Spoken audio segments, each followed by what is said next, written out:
बोलिए कार्तिक के ठाकुर की जय, तुलसी मैया की जय। कार्तिक महात्म 22वां अध्याय। सबसे पहले अपने गुरु महाराज जी का ध्यान करते हुए फूल चावल चढ़ाएंगे। गुरु ब्रह्मा गुरु विष्णु गुरुदेवो महेश्वरा, गुरु साक्षात पार ब्रह्म तस्मै श्री गुरुवे नमः। इसके बाद गणेश जी महाराज जी का ध्यान करते हुए कथा का श्रवण करेंगे। बोलिए गणेश जी महाराज की जय। कहानी सुनते समय कहानी का हुंकारा जरूर भरें। एक बार एक बुढ़िया थी। वह मिट्टी गणेश जी की पूजा किया करती थी। रोज बनाती थी, रोज गल जाते थे। एक दिन बुढ़िया ने देखा कि एक सेठ का मकान बन रहा है। वह मिस्त्री के पास गई और बोली, भैया मेरा पत्थर का गणेश खड़ दो। मिस्त्री बोला कि जब तक हम तेरा पत्थर का गणेश खड़ेंगे तब तक पूरी दीवार नहीं चलेंगे। बुढ़िया बोली कि राम करे तुम्हारी दीवार टेढ़ी हो जाए। ऐसा कह के बुढ़िया चली गई। शाम को सेठ आया तो उसने पूछा कि आज कुछ भी काम नहीं किया। तो मिस्त्री बोला कि एक बुढ़िया आई थी, कह रही थी मेरा पत्थर का गणेश खड़ दो। हमने नहीं खड़ा तो कह गई तुम्हारी दीवार टेढ़ी हो जाए। तब से दीवार टेढ़ी हो जाती है, ढानी पड़ती है।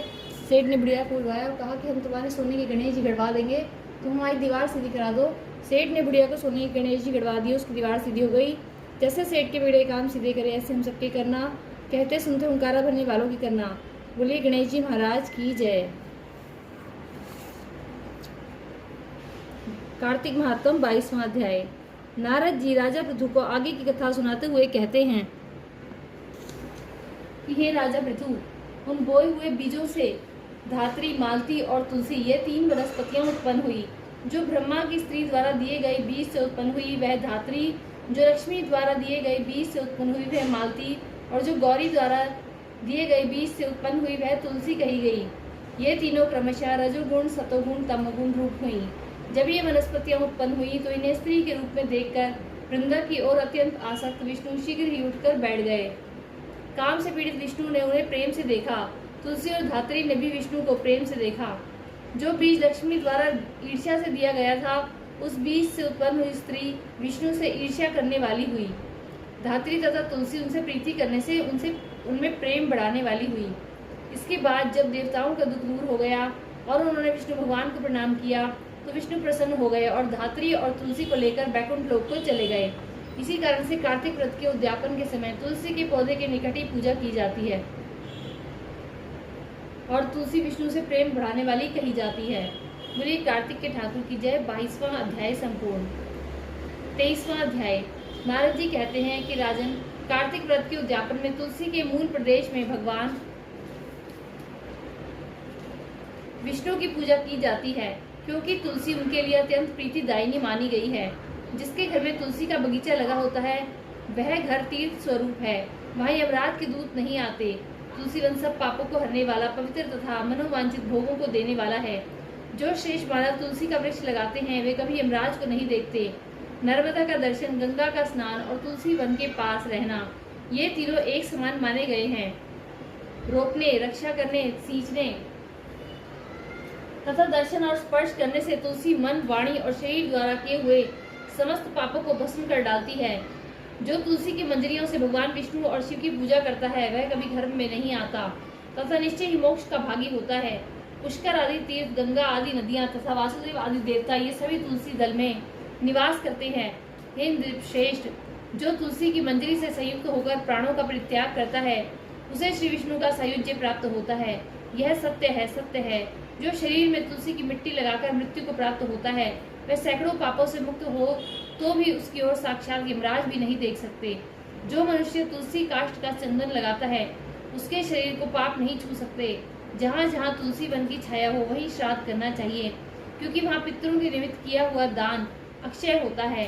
नृपश्रेष्ठ, जो आंवले की छाया में पिंड दान करता है उसके नरक में पड़े हुए पितर भी मुक्त हो जाते हैं। जो मस्तक पर, हाथ में, मुख में तथा शरीर के अन्य किसी अवयव में आंवले के फल का धारण करता है उसे साक्षात श्री हरि का स्वरूप समझना चाहिए। आंवला, तुलसी और द्वारका की मिट्टी, गोपी चंदन ये जिसके शरीर में स्थित हो वह मनुष्य सदा जीवन मुक्त कहलाता है। जो मनुष्य आंवले के फल और तुलसी दल से मिश्रित जल के द्वारा स्नान करता है उसके लिए गंगा का स्नान का फल बताया गया है। जो आंवले के पत्ते और फलों से देवता की पूजा करता है वह भांति भांति के सुवर्णमय पुष्पों से पूजा करने का फल पाता है। कार्तिक में जब सूर्य तुला राशि पर स्थित होते हैं उस समय समस्त तीर्थ, मुनि, देवता और यज्ञ ये सभी आंवले के वृक्ष का आश्रय लेकर रहते हैं। जो द्वादशी को तुलसी दल और कार्तिक में आंवले का पत्ता तोड़ता है वह अत्यंत निंदित नरकों में पड़ता है। जो कार्तिक में आंवले की छाया में बैठकर भोजन करता है उसका वर्ष भर का अन्न संसर्ग जनित दोष दूर हो जाता है। जो मनुष्य कार्तिक में आंवले की जड़ में भगवान विष्णु की पूजा करता है उसके द्वारा सदा संपूर्ण क्षेत्रों में श्री विष्णु का पूजन संपन्न हो जाता है। कार्तिक महात्म 22वां अध्याय संपूर्ण। बोलिए कार्तिक के ठाकुर की जय, तुलसी मैया की जय। कार्तिक की सभी कहानियां इस वीडियो में दी गई हैं। कथा सुनते समय कहानी का हुंकारा जरूर भरें और हाथ में फूल और चावल ले लें। राम आए लक्ष्मण आए देश के पुजारी आए, नित नेम का नेम लाए, आओ राम बैठो राम, माखन मिश्री खाओ राम, दूध बताशा पियो राम, सूत के बल का पोठो राम, शाल दुशाला उड़ो राम, शाल दुशाला उड़ो राम, राम सवारे सबके काम, खाली घर भंडार भरेंगे, सबका बेड़ा पार करेंगे, जब बोलो श्री राम ही राम, जय श्री राम जय श्री राम। सीता मैया कहानी कहा करती थी। श्री राम जी सुना करते थे। एक दिन भगवान राम को किसी काम से बाहर जाना पड़ गया। सीता माता कहने लगी कि भगवान मेरा तो 12 बरस का नितनेम है, मैं अपनी कहानी किसे सुनाऊंगी। भगवान बोले कि तू ऐसा करियो, कुएं की पाल पर जाकर बैठ जाइयो, औरतें पानी भरने आएंगी तो तेरी कहानी सुन लेंगी। बोली अच्छा। सीता माता कुएं की पाल पर जाकर बैठ गई। एक बहू आई, रेशम जरी की साड़ी पहन रखी थी, सोने का घड़ा ले रखा था। सीता मैया बोली कि बहन मेरा 12 बरस का नितनेम सुन ले। बहू बोली कि मैं तेरे 12 बरस का नितनेम सुनूंगी तो मुझे देर हो जाएगी, घर में सास लड़ेगी। कहानी नहीं सुनी। घर आई तो रेशम जरी की साड़ी फट गई, सोने का घड़ा मिट्टी का हो गया। सासू बोली बहू किसका दोष से ले आई। वो बोली सासू जी दोष क्या, कोई के पाल पर एक औरत बैठी थी, कह रही थी मेरी कहानी सुन ले, मैंने नहीं सुनी तो ऐसा हो गया। अगले दिन सास वही साड़ी पहनकर वही घड़ा ले गई। सीता माता बैठी पाई, मेरी कहानी सुन ले बहन। सास बोली बहन कहानी एक बार छोड़ 4 बार सुनो। राम आए लक्ष्मण आए देश के पुजारी आए, नितनेम का नेम लाए, आओ राम बैठो राम, तपी रसोई जीमो राम, माखन मिश्री खाओ राम, दूध बताशा पियो राम, सूत के बल का पोठो राम, शाल दुशाला उड़ो राम, शाल दुशाला उड़ो राम, जब बोलूं श्री राम ही राम, राम सवारे सबके काम, खाली घर भंडार भरेंगे, सबका बेड़ा पार करेंगे, जय श्री राम जय श्री राम जय श्री राम जय श्री राम। मैं बोली बहन कहानी तो मुझे बहुत अच्छी लगी। घर गई तो रेशम जरी की साड़ी हो गई, सोने का घड़ा हो गया। बहू कहने लगी कि सासू जी तुम कैसे कर लाई। बहू तू दोष लगा लाई थी, मैं दोष उतार आई। ऐसी वो कौन थी। वो सीता माता थी। पुराने से नया कर देती हैं, खाली घर भंडार भर देती हैं, लक्ष्मी जी का वास कर दें और जो कुछ इच्छा हो उसे पूरी कर देती हैं। अच्छा सासू जी ऐसी कहानी मुझे भी सुना दो। ले भाई तू भी सुन ले, फिर से कहना ही है। राम आए लक्ष्मण आए देश के पुजारी आए, नितनेम का नेम लाए, आओ राम बैठो राम, तपी रसोई जीमो राम, माखन मिश्री खाओ राम, दूध बताशा पियो राम, सूत के फल का पोठो राम, शाल दुशाला उड़ो राम, राम सवारे सबके काम, खाली घर भंडार भरेंगे, सबका बेड़ा पार करेंगे, जब बोलो श्री राम ही राम, जय श्री राम जय श्री राम। बहू कहने लगी कि सासू जी कहानी तो बहुत अच्छी है। सासू बोली बहू रोज कह लिया करेंगे। अब सास बहू रोजाना नहाती धोती नितनेम सीता माता की कहानी कहती। एक दिन उनकी पड़ोसन आई, बहन जरा आँच दे दे। वह कहने लगी कि अभी हमने आँच नहीं जलाई। मैं बोली तुम 4 बजे से उठकर क्या कर रही हो। बोली हम नहाए धोए पूजा पाठ करें, सीता माता की कहानी कही। मैं बोली इससे क्या होता है। बोली सीता माता की कहानी कहने से भंडार भरते हैं, सारे कार्य सिद्ध हो जाते हैं। पड़ोसन बोली बहन ऐसी कहानी मुझे भी सुना दो। बोली ले भाई तू भी सुन ले, फिर वही कहना ही है। राम आए लक्ष्मण आए देश के पुजारी आए, नितनेम का नेम लाए, आओ राम बैठो राम, तपी रसोई जीमो राम, माखन मिश्री खाओ राम, दूध बताशा पियो राम, सूत के बल का पुठो राम, शाल दुशाला उड़ो राम, राम सवारे सबके काम, खाली घर भंडार भरेंगे, सबका बेड़ा पार करेंगे, जय श्री राम जय श्री राम जय श्री राम जय श्री राम। पड़ोसन कहने लगी कि बहन कहानी तो मुझे बहुत अच्छी लगी। सीता माता ने उसके भी भंडार भर दिए। अब फिर पड़ोसन भी सीता माता की कहानी कहने लगी। सीता माता ने उसकी भंडार भर दिए। मेरी सीता माता जैसे उन सबके भंडार भरे ऐसे मेरी भरियो। लक्ष्मी का वास हो, अन्नपूर्णा का वास। बोलो सीता मैया की जय, श्री रामचंद्र जी की जय। आठों वारों की कथा। एक माँ बेटा थे। माँ गंगा जी नहाने गई तो बहू से कह गई कि मेरे बेटे को सुबह रोटी दे दियो। उसने कहा कि अच्छा दे दूंगी। सुबह बेटा बोला कि माँ रोटी दो। बहू बोली न माँ है न रोटी, कमा के लाओगे तभी रोटी दूंगी। मैं बोला अच्छा भगवान मैं तो कमाना न जानूँ। लेकिन बहू नहीं मानी। उसने कहा कि अच्छा 4 रोटी और आम का अचार दे दो। बहू ने बना के दे दी। अब वो रोटी लेकर कुएं की पाल पर जाकर बैठ गया और कहने लगा कि राम मैं तो कमाना नहीं जानता। भगवान ब्राह्मण का वेश बनाकर आए। बोले कि ऐसे उदास क्यों बैठे हुए। बोला मेरी पत्नी ने कहा है कि कमा के लाओगे तो रोटी मिलेगी, पर मैं कमाना नहीं जानता। ब्राह्मण भगवान बोले कि भैया कमाना तो मैं भी नहीं जानता, पर हाँ मैं 8 वारों का नाम जानता हूँ जिससे तेरे टूट भंडार हो जाएंगे। चावल के दाने लो, पानी की घंटी ले लो, ढके बर्तन को उघाड़ो, औंधों को सीधा करो, ब्राह्मण ने कही, उसने सुनी। इतवार, सोमवार, मंगलवार, बुधवार, बृहस्पतिवार, शुक्रवार, शनिवार, 8 वारों का आसरा, भरियो पीहर सासरा। अटूट भंडार होते चले गए। घर पहुंचा। बीवी बोली, क्या लाए हो? उसने कहा कि 8 वारों का नाम लाया हूँ। बीवी ने सोचा कि चलो कुछ तो लाया है। चावल के दाने ले लो, पानी की घंटी लो, औंधों को सीधा करो, ढकों को उघाड़ो। उसने कही, उसने सुनी। इतवार, सोमवार, मंगलवार, बुधवार, बृहस्पतिवार, शुक्रवार, शनिवार, 8 वारों का आसरा, भरियो पीहर सासरा। अटूट भंडार होते चले गए। बहू से बोला कि मैं बेटी के घर जा रहा हूँ। फटे से कपड़े पहनकर बेटी के घर गया। बच्चे बोले, नाना आए हैं, नाना आए हैं। बेटी बोली, कैसे वेश में आए हैं? बच्चे बोले, मैले वेश में आए हैं। बोली, आए क्या है?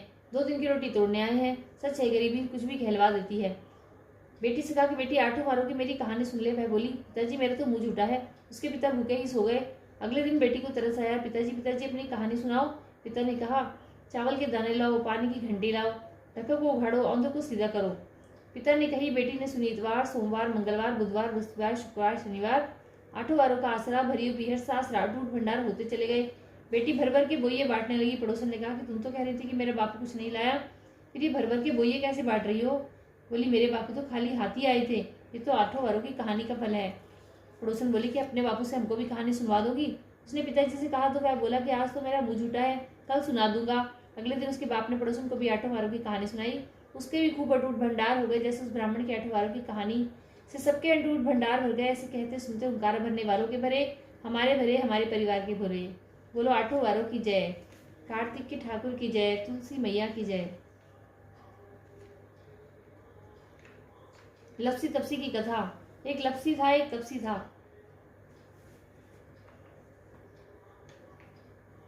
तुलसा जी की कथा। कार्तिक के महीने में सब कोई तुलसा माता को सींचने जाती। सब कोई तो सींच के आ जाती, पर एक बुढ़िया माई आती और रोजाना तुलसा माता से कहती कि तुलसा माता, सबकी दाता, मैं बिरला सिंचू तेरा, तू कर निस्तारा मेरा। तुलसा माता, अडुआ दे, लडुआ दे, पीताम्बर की धोती दे, मीठा मीठा घास दे, वैकुंठ का वास दे, चटके की चाल दे, पटके की मौत दे, चंदन का काट दे, झालर की झिंकार दे, साई का राज दे, दाल भात का जीवन दे, 11 का दिन दे, कृष्ण का कांधा दे। इतनी बात सुनकर तुलसी माता सूखने लगी। भगवान ने पूछा कि तुम्हारे पास तो इतनी औरतें आती हैं, तुम्हें जिमावे गावे, तो भी तुम कैसे सूखने लगी? तुलसी माता ने कहा कि बुढ़िया माई आती है जो रोजाना इतनी बात कहकर जाती है, मैं और तो सब कुछ दे दूंगी, पर आप श्री कृष्ण जी का कांधा कहाँ से दूंगी? थोड़े दिन बाद बुढ़िया माई मर गई। सब कोई उसको उठाने लगे, पर वह इतनी भारी हो गई किसी से उठे ही नहीं। सब कोई कहने लगे कि पाप घाट की माला फेरती थी जिससे इतनी भारी हो गई। भगवान बूढ़े ब्राह्मण का रूप धारण करके आए। सबसे पूछने लगे कि इतनी भीड़ क्यों हो रही है? सब बोले कि एक बुढ़िया है, मर गई है, किसी से नहीं उठती। तब भगवान बोले कि इसके कान में मुझे एक बात कहने दो तो ये उठ जाएगी। सबने कहा कि तुम भी मन की निकाल लो। भगवान ने जाकर उनके कान में कहा कि बुढ़िया माई, तू बिरला सींचे मेरा, मैं करूँ निस्तारा तेरा।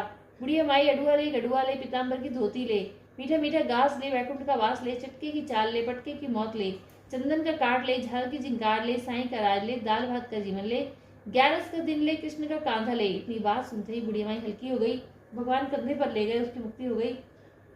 हे मेरी तुलसी मैया, जैसे उन सबकी मुक्ति करी है वैसे हमारी करियो, जैसे उसको कांधा दिया ऐसे हमें भी दियो। बोलो तुलसी मैया की जय, कार्तिक के ठाकुर की जय।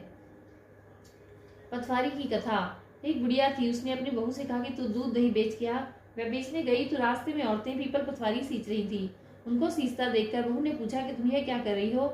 औरतें बोली कि हम पीपल पथवारी सींच रही हैं, इससे अन्न और धन होता है, 12 वर्ष का बिछड़ा हुआ पति भी मिल जाता है। वो बोली, ऐसी बात है तो तुम पानी से सींचती हो तो मैं दूध से सींचूंगी। दूसरी बहू रोजाना दूध दही बेचने नहीं जाती, वह रोजाना दूध तो पीपल में और दही पथवारी में सींच देती। सास दूध दही का दाम मांगती तो कह देती कि महीना पूरा हो जाने पर दूंगी। कार्तिक का महीना पूरा हो गया। पूनों के दिन बहू पीपल पथवारी के पास जाकर बैठ गई। पथवारी ने पूछा कि तू मेरे पास क्यों बैठ गई? वो बोली कि सास दूध दही का दाम मांगेगी। पीपल पथवारी बोली कि मेरे पास भी दाम रखा है, ये भरा डंडा पान पत्र है, इसको ले जा। बहू ने वही ले जाकर कोठरी में रख दिया और डर के मारे कपड़ा उड़कर सो गई। सासू बोली कि बहू पैसे ला। बहू बोली कोठरी में रखा है। सासू ने कोठरी खोल के देखी तो हीरा मोती जगमगा रहे हैं। सासू बोली, बहू इतना धन कहाँ से लाई? बहू आकर देखी तो सच्ची में ही धन भरा हुआ है। बहू ने सास को सारी बात बता दी। सास ने कहा कि अब की कार्तिक मैं भी पथवारी सींचूंगी। कार्तिक आया, सास दूध दही तो बेच आती, हांडी धोकर पीपल पथवारी में चढ़ा देती। आकर बहू से कहती कि तू मेरे से दाम मांग। वह कहती, सासू जी कोई बहू भी दाम मांगती है? पर सासू कहती कि तू मांग। बहू बोली, सासू जी पैसे लाओ। वह पीपल पथवारी के पास जाकर बैठ गई। पीपल पथवारी ने सास को पान पतूरा भरा डीडा दे दिया। उसने ले जाकर कोठरी में रख दिया। बहू ने कोठरी खोलकर देखा तो उसमें कीड़े मकोड़े बिलबिला रहे हैं। बहू ने सास को कहा कि यह क्या? सास ने आकर देखा और बोलने लगी कि कि पीपल पथवाड़ी तो बड़ी दोगली पटपीटन है, इसको तो धन दिया, मुझको कीड़ा मकोड़ा दिया। तब सबको ही बोलने लगे, बहू तो सबकी भूखी सींचे थी और तुम धन की भूखी। हे पथवारी माता, जैसा बहू को दिया ऐसा सब किसी को दियो, जैसा सास को दिया ऐसा किसी को न दियो। बोलो पथवारी मैया की जय, कार्तिक के ठाकुर की जय, तुलसी मैया की जय। गंगा जी की कथा। एक सास थी, कार्तिक नहाती ही 12 कोस जाती ही 12 कोस आती। बहू जो थी कठड़िया में पानी डालकर कह देती कि मन चंगा तो कठौती में गंगा। गंगा जी वहीं आ जाती और वह नहा लेती। एक दिन सास की नद बह गई, घर बहू नहाई तो उसके कटड़े में आ गई, उसने निकाल कर रख दी। सास आई उदास होकर बैठ गई। बहू बोली कि उदास क्यों बैठी हो? सास बोली मेरी नद गंगा में बह गई। बहू बोली वो तो मेरे हाथ में आ गई। सास बोली कैसे? बहू बोली तुम तो 12 कोस जाओ 12 कोस आओ, मैं कटरे में पानी डालकर कह देती मन चंगा तो कटौती में गंगा। गंगा जी यहीं आ जाती, उसी में तुम्हारी नद में आई, मैंने ले ली। जैसे सास को आई किसी को न आई हो, बहू ने आई सब किसी की आई हो, कहते सुनते हुंकार भरने वालों की आई हो। बोलो गंगा मैया की जय, कार्तिक के ठाकुर की जय, तुलसी माता की जय। धर्मराज जी की कथा। एक बुढ़िया माई थी, वह व्रत नियम बहुत रखती थी। एक दिन भगवान के घर से यमदूत लेने आए। बुढ़िया माई यमदूत के साथ चली गई। आगे गहरी नदी बह रही थी, बुढ़िया माई डूबने लगी। तब यमराज जी ने पूछा कि माई गाय दान की हुई है क्या? तब बुढ़िया माई ने मन में गाय माता का ध्यान किया तो गाय माता उपस्थित हो गई। गाय की पूंछ पकड़कर बुढ़िया माई नदी के पार हो गई। आगे गई तो काले कुत्ते खाने दौड़े। तब यमराज जी ने पूछा कि कुत्ते को रोटी दी है क्या? बुढ़िया माई ने मन में कुत्ते का ध्यान किया तो कुत्ते चले गए। आगे चली तो काले कोए बुढ़िया माई को चोंच मारने लगे। तब यमराज जी ने कहा कि ब्राह्मण की बेटी को सिर में लगाने को तेल दिया है कि नहीं? बुढ़िया माई ने ब्राह्मण की बेटी को याद किया तो कोए ने चोंच मारना छोड़ दिया। आगे गई तो पैरों में कांटे चुभने लगे। तब यमराज जी ने कहा कि चप्पल दान की है क्या? बुढ़िया माई ने याद किया तो चप्पल पैरों में आ गई। आगे चले तो चित्रगुप्त जी ने यमराज जी से कहा कि आप किसको ले आए हो? तब यमराज जी ने कहा कि बुढ़िया माई ने दान पुण्य तो बहुत किया है पर धर्मराज जी का तो कुछ नहीं किया, इसलिए आगे का द्वार बंद है। तब बुढ़िया माई बोली कि मुझे 7 दिनों के लिए धरती पर जाने की आज्ञा दे दो। 7 दिनों तक कहानी सुनकर उद्यापन करने के बाद मैं वापस आ जाऊंगी। बुढ़िया माई वापस धरती पर आ गई। पूरे गांव में खबर फैल गई कि बुढ़िया माई भूतनी का रूप धारण करके वापस आ गई है। वह जब अपने घर को गई तो बेटे बहू ने भूतनी समझकर घर के द्वार बंद कर दिए। तब उसने अपने बहू बेटे से कहा कि मैं भूतनी नहीं हूँ, मैं तो धर्मराज जी के कहने अनुसार वापस आई हूँ। मैं नियम अनुसार प्रत्येक दिन धर्मराज जी की कहानी सुनकर उद्यापन करके वापस परलोक चली जाऊंगी। यह सुनकर बेटे ने उद्यापन की पूजा की सभी सामग्री एकत्र कर दी, लेकिन कहानी का हुंकारा नहीं भरा। तब बुढ़िया माई पड़ोसन के पास गई और कहानी सुनने को कहा। पड़ोसन ने कहानी सुनी और हुंकारा भर दिया। बुढ़िया माई ने 7 दिनों के पश्चात कहानी सुनकर उद्यापन कर दिया और सभी सामान दान कर दिया। तब धर्मराज जी ने बुढ़िया माई के लिए धरती पर विमान भेजा। विमान देख के सभी गांववासी स्वर्ग जाने को तैयार हो उठे। बुढ़िया माई बोली कि मेरी कहानी तो सिर्फ पड़ोसन ने सुनी है। तो सभी गांव वालों ने बुढ़िया माई के पांव पकड़ लिए और धर्मराज जी की कहानी सुनाने का आग्रह किया। कहानी सुनने के पश्चात सभी विमान में बैठकर स्वर्ग पहुंचे। तो धर्मराज जी ने कहा कि मैंने तो सिर्फ बुढ़िया माई के लिए विमान भेजा है, पर यहाँ पर तो सभी गांववासी एकत्रित हो गए। तब बुढ़िया माई बोली कि मेरी कहानी इन सबों ने सुनी है, इसलिए आधा पुण्य इनको भी दो। तब धर्मराज जी ने सभी गांववासियों को स्वर्ग का वास दे दिया। इसको ही धर्मराज जी जैसे बुढ़िया माई और गांववासियों को स्वर्ग का वास दिया, ऐसे हमें भी देना। कहते सुनते हुंकारा भरने वालों को देना। लक्ष्मी का वास हो, स्वर्ग का वास हो। बोलो धर्मराज महाराज जी की जय, यमराज जी की जय। एक पोपा बाई थी, वह व्रत नियम बहुत रखती थी। एक दिन अपने भाई भाभी से बोली कि मैं शादी नहीं करूंगी, मेरी झोपड़ी गांव के बाहर बनवा दो।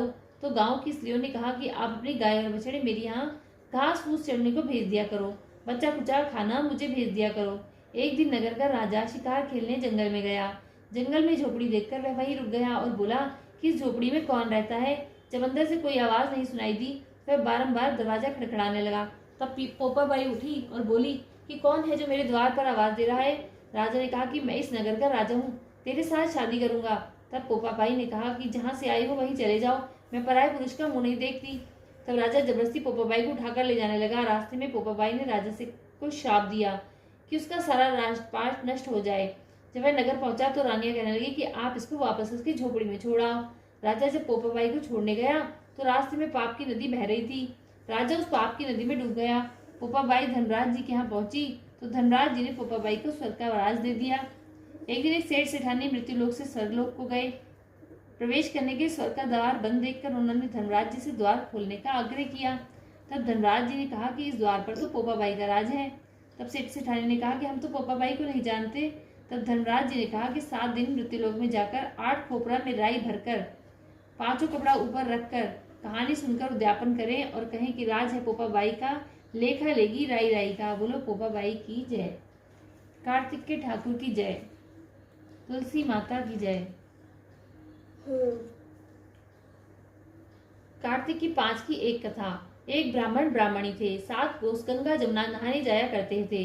ब्राह्मणी बहुत थक जाती थी। एक दिन बोली कि कोई बेटा होता तो बहू आती, घर में खाना बना हुआ मिलता, कपड़े धुले हुए मिलते। ब्राह्मण बोला कि तूने बड़ी बात कही, ला मैं तेरे लिए बहू ला देता हूँ। एक पोटली में चून बांध दे, उसमें थोड़ी सी मोहर शर्फी डाल दे। उसने पोटली बांध दी, ब्राह्मण चल दिया। कुछ दूर यमुना के किनारे लड़कियां अपने अपने मिट्टी के घर बनाकर खेल रही थी। उनमें से एक बोली कि मैं तो अपना घर नहीं बिगाड़ती, मुझे तो रहने को चाहिएगा। ब्राह्मण को वही लड़की मन भा गई। अपने मन में सोचने लगा कि यही एक समझदार सी लड़की है। वह उसके पीछे पीछे चल दिया। जब वह घर पहुंची तो बोला, बेटी मैं भूखा हूँ, अपनी माँ से पूछ ले, मेरी 4 रोटी पो देगी क्या? कार्तिक का महीना है, मैं किसी घर की रोटी नहीं खाता, मेरे पास ये चून है, अपनी माँ से कह देना कि चून छान लेगी। बोली अच्छी बात है बाबा। उसने अपनी माँ से कहा कि माँ बाहर बाबा बैठा है, उसकी रोटी बना दो और आटा छान लेना। उसने आटा छाना, उसमें मोहर शर्फी निकली। मैं बोली जिसके आटे में इतनी मोहर शर्फी है उसके घर में कितनी होगी? जब बाबा रोटी खाने बैठा उसकी माँ बोली, बाबा तुम लड़के की सगाई करने जा रहे हो क्या? बाबा कहने लगा कि मेरा लड़का तो काशी जी को पढ़ने गया हुआ है, अगर तुम कहो तो खंडे कटारे से तुम्हारी लड़की को ब्याह के ले जाओ। मैं बोली अच्छी बात है बाबा। वो ब्याह कर ले आया। आकर राम बोला कि रामू की माँ किवाड़ खोल, देख मैं तेरे लिए बहू लाया हूँ। बुढ़िया बोली कि दुनिया तो बोली मारे, तू भी बोल मार दे, हमारे तो 7 जन्म भी बेटा नहीं है तो बहू कहाँ से आएगी? मैं बोला न तो किवाड़ तो खोल। उसने किवाड़ खोल के देखा तो सामने बहू खड़ी है। सास आदर सत्कार के साथ बहू को अंदर ले आई। बूढ़े बुढ़िया नहाने जाते, बहू सारा काम करती, खाना बनाती, कपड़े धोती, रात को उनके पाँव दबाती। इस तरह से बहुत समय निकल गया। सास बोली कि बहू चूल्हे की आंच न बुझने दियो, मटके का पानी न खत्म होने दियो। एक दिन चूल्हे की आंच बुझ गई। भागी भागी बहू पड़ोस में गई। बोली पड़ोसन मुझे थोड़ी सी आंच दे दो, मेरे चूल्हे की आंच बुझ गई है, मेरे सास ससुर आते ही होंगे, सुबह 4 बजे के उठ के गंगा जमुना नहाने गए हुए हैं। पड़ोसन ने कहा कि तू तो बावली हो गई, तुझे तो यूं ही उठाकर ले आए हैं, इनके तो 7 जन्म भी कोई बेटा नहीं है। बहू बोली ना, इनका बेटा तो काशी जी पढ़ने गया हुआ है। बोले ना झूठ बोला है। बोले अब मैं क्या करूं? उसने कहा कि जली फूकी रोटी कर दे, अलूनी दाल कर दे, खीर की कड़छी दाल में और दाल की कड़छी खीर में कर दे। उसको पड़ोसन की सीख लग गई, उसने ऐसा ही किया। आज सास ससुर आए, ना तो आदर सत्कार किया, ना ही उनके कपड़े लिए, खाना लगा दिया। सासू बोली कि बहू ये क्या, ये तो जली फूकी रोटी है और अलूनी दाल है, खा लो सासू जी, तुम एक दिन खा लोगी तो कुछ ना होगा, मुझे तो जीवन भर अलूनी ही रहना है। सासू बोली बहू को तो पड़ोसन की सीख लग गई, रात को सो गई, सुबह भागी भागी पड़ोसन में गई। बोली अब क्या करूं? बोली 7 कोठों की चाबी मांग ले। जब सासू जाने लगी तो आगे अड़कर खड़ी हो गई। बोली बाद में जाना, पहले मुझे 7 कोठों की चाबी दे दो। ससुर बोला कि चाबी दे दो, आज भी इसका कल भी इसका, हमारा क्या, कल आज मैंने कल दूसरा दिन। पीछे से बहू ने कोठे खोल के देखे, किसी में अन्न, किसी में धन, किसी में बर्तन, किसी में कपड़े, अटूट भंडार भरे पड़े हैं। 7वां कोठा खोल के देखा कि उसमें गणेश, लक्ष्मी, पीपल पथवारी, कार्तिक के ठाकुर, राय दामोदर, तुलसा जी का बिरला, 36 करोड़ देवी देवता विराजमान है। गंगा जमुना बह रही है। तिलक थापे लगाए, चौकी पर एक लड़का माला जप रहा है। बोली तू कौन है? बोला मैं तेरा पति हूँ, किवाड़ बंद कर ले, जब मेरे माता पिता है तब खोलियो। अब तो बहू बहुत खुश हुई। 36 प्रकार के भोजन बनाए, 16 श्रृंगार किया, रांची माची डोले, सास ससुर आए, बड़े प्यार से उनसे बात की, उनके कपड़े धोए, खाना खिलाया। बूढ़ा बोला बहू तो धन देख के राजी हो गई। बहू सास के पैर दबाती जाए और कहती जाए कि माँ जी तुम इतनी 12 कोस जाती हो, गंगा जमुना नहाने जाती हो, थक जाती होगी, तुम घर में ही नहा लिया करो। सास बोली बावली कहीं, घर में भी गंगा जमुना बहती है? वो बोली कि हाँ माँ जी चलो मैं दिखाती हूँ। उसने 7वां कोठा खोल के दिखाया। उसमें गणेश, लक्ष्मी, पीपल पथवारी, तुलसा जी का बिरला, कार्तिक के ठाकुर, राई दामोदर, शिव पार्वती, 36 करोड़ देवी देवता विराजमान है। गंगा यमुना बह रही है। तिलक थापे लगाए, चौकी पर एक लड़का बैठा माला जप रहा है। माँ बोली कि तू कौन है? बोला माँ मैं तेरा बेटा हूँ। बोली तू कहाँ से आया? बोली मुझे तो कार्तिक के देवता ने भेजा है। माँ बोली बेटा ये दुनिया क्या जानेगी, क्या जानेगा मेरा घर का धनी, क्या जानेगी मेरी दुरानी जिठानी, क्या जानेगी मेरी अगड़ बड़ोसन कि तू मेरा बेटा है। उसने पंडित से पूछा तो वह बोला कि परली पार बहू बेटा खड़े हो, इस पार बुढ़िया खड़ी हो, चाम की अंगिया पहने, छाती में से दूध की धार निकले, बेटे की दाढ़ी मूछ भीगे, पवन पानी से गठजोड़ा बंधे, तो सब जाने की बुढ़िया का बेटा है। उसने ऐसा ही किया, चाम की अंगिया पहनी, छाती में से दूध की धार निकली, बेटे की दाढ़ी मूछ भीग गई, पवन पानी से बहू बेटे का गठजोड़ा बन गया। ब्राह्मण ब्राह्मणी बहुत खुश हुए। हे कार्तिक के ठाकुर, राय दामोदर, कृष्ण भगवान जैसे बहू बेटा उसको दिए, ऐसे हम सबको देना, कहते सुनते इनकार बनने को देना, जैसे उसकी इच्छा पूरी करी ऐसी हमारी करना। बोलो कार्तिक के ठाकुर की जय, तुलसी माता की जय।